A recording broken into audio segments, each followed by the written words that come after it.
Perlombaan layang tunang sudah menjadi tradisi bagi masyarakat Kampung Keuh, Kecamatan Luknga, Aceh Besar.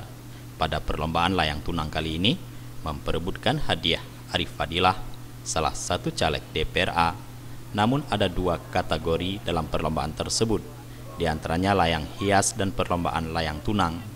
Acara layang tunang tersebut berlangsung pada Kamis sore di area persawahan Kampung Keuh, Kecamatan Luknga, yang diikuti oleh ratusan masyarakat di sekitar Aceh Besar dan Kota Banda Aceh. Pada kesempatan tersebut, Arif Fadilah mengatakan perlombaan layang tunang merupakan tradisi masyarakat Aceh yang perlu dilestarikan dan momen tersebut merupakan ajang silaturahmi antar sesama warga, dan perlombaan layang tunang tersebut merupakan permainan tradisi masyarakat Aceh yang perlu dilestarikan bersama, dan perlombaan layang tunang tersebut sudah menjadi perlombaan yang rutin dilaksanakan pada peringatan HUT RI.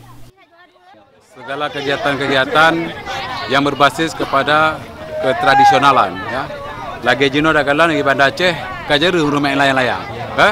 Maka batu pokronya lu senang karena mantongna tradisi layang-layang. Layang tenang lagi laksanakan di kampungku, merupakan bentuk silaturahmi masyarakat. Tapi keroro gejak kena bak belang-belang, belum tengah alih damkoh, tapi layang bentuk dari konsolidasi silaturahmi sebagai sesama warga kampungku yang sangat dibanggakan.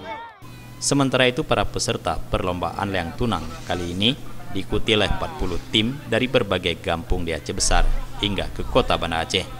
Turnamen tersebut sudah sering dilakukan oleh warga Kampung Keuh. Tim Liputan Aceh TV.